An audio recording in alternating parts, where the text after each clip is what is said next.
Welcome to iDream media.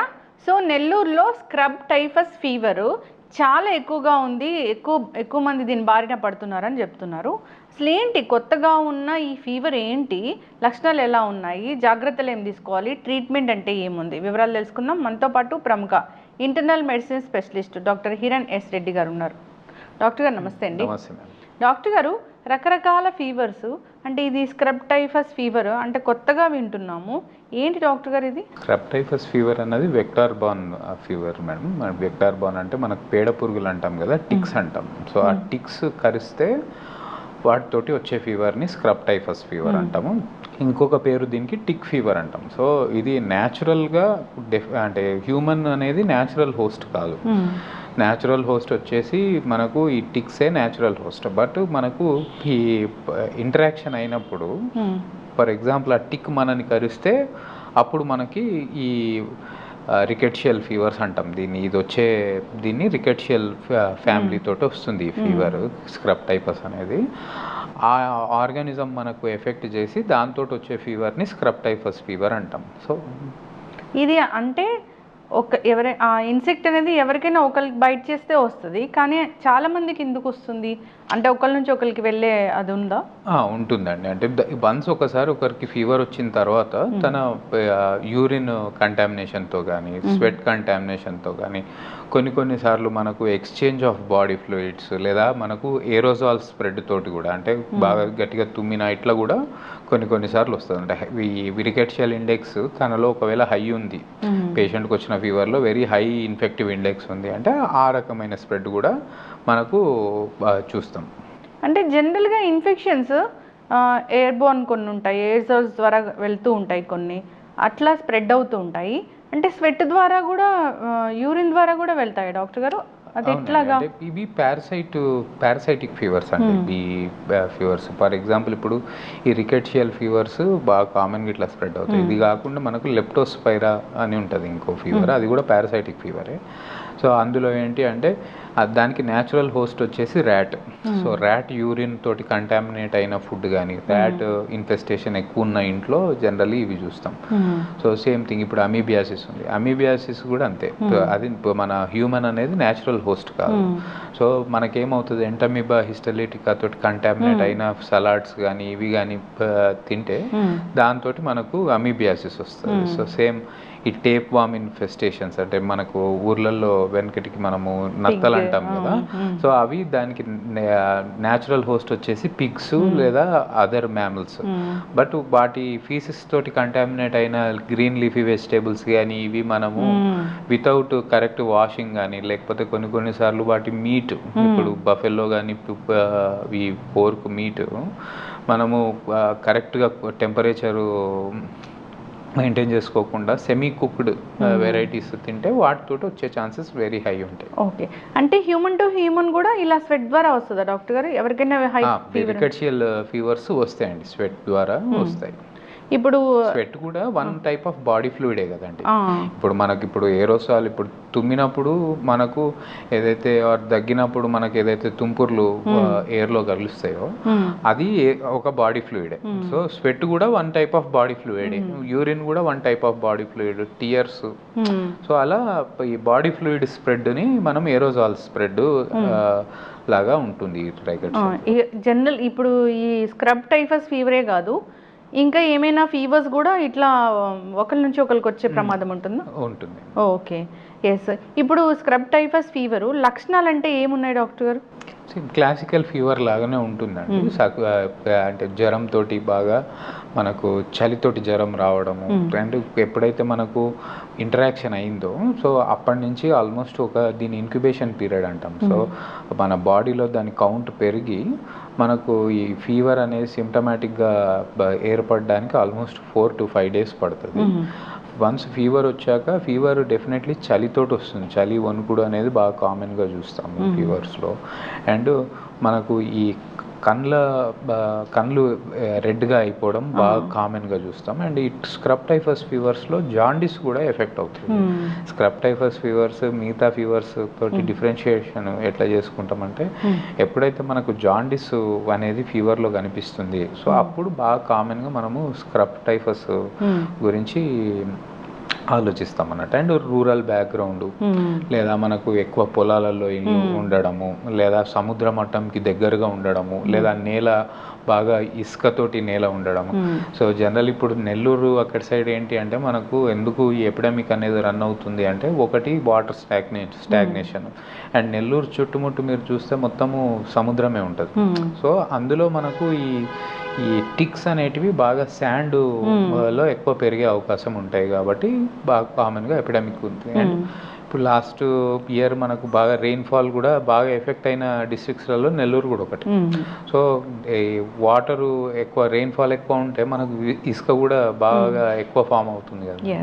Doctor గారు ఇది ఫీవరే కదా, కానీ ఎందుకు ఇది డేంజర్ బెల్స్ మోగిస్తుంది, చాలా ఎక్కువగా దీని బారిన పడి క్రానిక్ అవుతుంది అని చెప్తున్నారు? Generally suspicion madam. అంటే ఏ ఫీవర్ కానీ మనం ఎంత ఫాస్ట్గా డయాగ్నోసిస్ చేస్తాము అన్న దాన్ని బట్టి దాని ప్రోగ్నోసిస్ ఉంటుంది.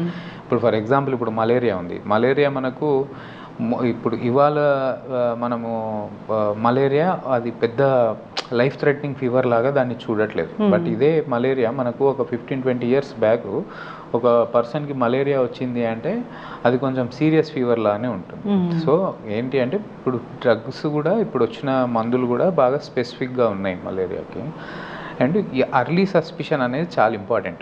ఈ స్క్రబ్ టైఫస్ ఇలాంటి ఫీవర్స్ ఏంటి అంటే రొటీన్గా వచ్చే మన నార్మల్ వైరల్ ఫీవర్స్, ఇప్పుడు డెంగ్యూ ఫీవర్స్ కావచ్చు, మలేరియా ఫీవర్స్ కావచ్చు, రొటీన్గా వచ్చే టైఫాయిడ్ ఫీవర్స్ కావచ్చు, దీంట్లో ఉన్న సిమ్టమ్సే ఆ ఫీవర్లో కూడా ఉంటాయి.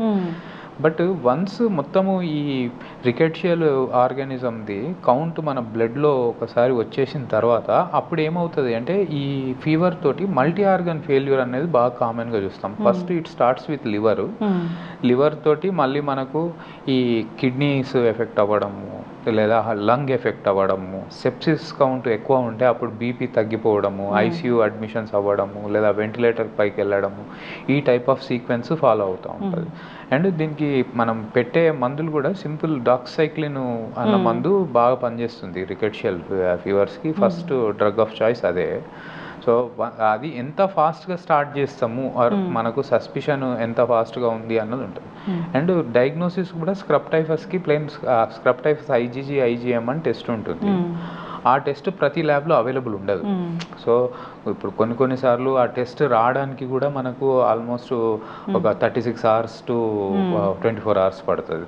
సో ఆ టైంలో ఏంటి అంటే మనకు సస్పిషన్ వైజ్ ఫాస్ట్ డయాగ్నోసిస్ ఉంటే దానికి prognosis serious form of fever రాకుండా మనం చెప్పడం కూడా ఈజీ ఉంటుంది. అంటే జనరల్గా కూడా మన దగ్గర కూడా ఫీవర్ వస్తే ఇలాంటి టెస్టులన్నీ చేస్తారా డాక్టర్ గారు? ఇంకా అన్నీ చేయమండి. జనరల్లీ మనకి ఏముంటుంది అంటే ఇప్పుడు యూఎస్లో ఒకవేళ ఫీవర్ వచ్చింది అనుకోండి, యూఎస్లో అసలు ఫీవర్లో మీకు టైఫాయిడ్ టెస్ట్ అనేది చేయరు. యూఎస్లో టైఫాయిడ్ ఫీవర్ ఒకరికి వచ్చింది అంటే ఫస్ట్ ఆఫ్ ఆల్ వాళ్ళు నామూషిగా ఫీల్ అవుతారు. ఎందుకంటే అక్కడ వాళ్ళు తీసుకునే గ్రౌండ్ వాటర్ మెజర్స్ కానీ టెస్టింగ్స్ కానీ అంతా స్టాండర్డ్గా ఉంటాయి. అండ్ సేమ్ అక్కడ ఫీవర్స్ వస్తే బాగా కామన్గా వాళ్ళు స్క్రీన్ చేసేది ఒకటి బెబేసియోసిస్ అని ఫీవర్ ఉంటుంది. బెబేసియోసిస్ మన మలేరియా లాగానే సేమ్ మిమిక్ అవుతుంది. బట్ అక్కడ ఆర్గానిజం వేరే, ట్రీట్మెంట్ వేరే. సో అలాగే ఇప్పుడు ఫర్ ఎగ్జాంపుల్ మనము సౌత్ ఆఫ్రికా టూర్కో లేకపోతే ఏదైనా ట్రిప్కో వెళ్తున్నాం. అక్కడికి వెళ్ళేటప్పుడు కంపల్సరీ జాపనీస్ ఎన్కెఫలైటిస్ వ్యాక్సిన్ అన్నది మీరు డెఫినెట్లీ తీసుకోండి అని చెప్తారు. ఎందుకంటే అక్కడే ఎండమిక్. అండ్ అక్కడే ఇప్పుడు మలేరియా అక్కడ సైడ్ వచ్చే మలేరియా వెరీ అగ్రెసివ్ ఉంటుంది. సో ఆ వ్యాక్సిన్ కూడా తీసుకోండి. సేమ్ థింగ్ మనము వేరే ఇప్పుడు ఈ దుబాయ్ సైడ్ అటు సైడ్ వెళ్తున్నాము, అక్కడ టీబీ స్క్రీనింగ్ బాగా కామన్గా చేస్తారు. అలాగే ఈ ఫీవర్ ప్రొఫైల్స్ చేసేది మనకు మోస్ట్ కామన్ ఆర్గానిజమ్స్ ఏరియా బట్టి కూడా చేంజ్ అవుతాయి. సో మన దగ్గర బాగా కామన్గా మన తెలుగు రాష్ట్రాలలో మనం చేసేది ప్లెయిన్ రొటీన్గా వచ్చే ఫీవర్స్, అది మలేరియా కావచ్చు, డెంగ్యూ కావచ్చు, ఈ టైఫాయిడ్ కావచ్చు, లేదా యూరిన్ ఇన్ఫెక్షన్ కావచ్చు, లేదా సమ్ బ్లడ్ కౌంట్స్, లేదా అదర్ రొటీన్ వైరల్ ఫీవర్స్, ఇవి చూస్తాము. ఈ రికెట్షియల్ ఫీవర్స్ ఏంటి అంటే అది టిపికలీ ఒక ఎపిడమిక్ లాగా వస్తుందండి. ఎపిడమిక్ అంటే ఇంతకుముందు ఉండవు, ఒక కేసు తోటి ఒక 10 to 20 cases దాన్ని బట్టి రావడం. సో దీన్ని ఎపిడమిక్ అంటాం. సో స్లోగా ఒక ఏరియా మొత్తము అది క్యాప్చర్ చేసేయడం. అని ఎపిడమిక్ అంటాం. సో వన్స్ ఒక ఎపిడమిక్ ఏరియా నుంచి ఒక కేసు వస్తుంది అంటే డెఫినెట్లీ అందులో స్క్రీన్ చేస్తాం. ఎస్, చక్కగా చెప్పారు డాక్టర్ గారు. ఇప్పుడు దీనికి ట్రీట్మెంట్ అయితే ఉంది, ఎర్లీగా డిటెక్ట్ చేయాలి. ఫీవర్ వస్తే ఒక 2 రోజులు తగ్గకపోతే వెళ్ళింది బెటర్. ఎస్, రాకుండా జాగ్రత్తలు అంటే అదే అండి, అంటే ఎక్కువ మనము ఈ మట్టి నీళ్ళలో ఆడుకోకపోవడము, మ్యాక్సిమం మనం ఫుట్వేర్ వేసుకోవడము, అండ్ దోమతెరలు ఇట్లాంటివి వాడడము, అండ్ ఎవరైతే ఒక అఫెక్టెడ్ పేషెంట్ స్క్రబ్ టైఫస్ అని డయాగ్నోస్ చేసిన పేషెంట్కి మనం బేర్ హ్యాండ్స్ తోటి మనం టచ్ చేయకపోవడము, ఒకవేళ టచ్ చేస్తే మనం వాష్ చేసుకోవడం. ఇప్పుడు కొంతమందికి ఎట్లా అంటే చిన్న పిల్లలకు వచ్చింది, పక్కన కంపల్సరీ మదర్ ఉండాలి. అట్లాంటప్పుడు వాళ్ళకి ఏం చేస్తామంటే ప్రొఫైలాక్సిస్గా వాళ్ళకి ఒక ట్యాబ్లెట్ స్టార్ట్ చేసేస్తాం వాళ్ళకి రాకుండా. సో ఆ మెజర్స్ తీసుకోవాలి. ఎస్, చక్కటి ఇన్ఫర్మేషన్ డాక్టర్ గారు. సో ఏదైనా ఒక ఫీవర్ వచ్చింది, అది ఒక 2-3 రోజులు తగ్గట్లేదు అన్నప్పుడు వెంటనే డాక్టర్ని సంప్రదించడం మేలు. అది నెల్లూరు అయినా హైదరాబాద్ అయినా ఎక్కడైనా సరే. చాలామంది కూడా ఫీవరేలే అని చాలా లైట్ తీసుకుంటూ ఉంటారు, ఓవర్ ద కౌంటర్ మెడికేషన్ వాడుతూ ఉంటారు. దానివల్ల అది చాలా క్రానిక్ అయ్యే ప్రమాదం ఉంటుంది, కాబట్టి లైట్ తీసుకోకూడదు. దీని గురించి అవేర్నెస్ ఉండాలి. చాలా చక్కగా చెప్పారు డాక్టర్ గారు. జాగ్రత్తలు తీసుకోవాలని కోరుకున్నాం. ధన్యవాదాలు. And for more videos, Please subscribe to iDream. Please subscribe to iDream. Please subscribe iDream. And please subscribe to iDream. For more videos, subscribe to iDream. please like, share and subscribe to the channel. Congratulations, iDream. Subscribe to iDream. Subscribe to iDream. So subscribe to iDream Media. iDream ki iDream team andarki huge congratulations. Please subscribe iDream Media. Please subscribe to iDream. Subscribe iDream. Please subscribe to iDream. iDream అంటే నా కళల channel subscribe చేసుకున్న నోరు తిరుగుతలేదు, మీరైతే గంట గుర్తు కొట్టండి. For more such videos, please subscribe to iDream. Subscribe to iDream. Please subscribe to iDream. Please subscribe iDream Media. Please do subscribe to iDream. Please subscribe to iDream Media. For best entertainment and information, please subscribe iDream. And don't forget to subscribe to iDream.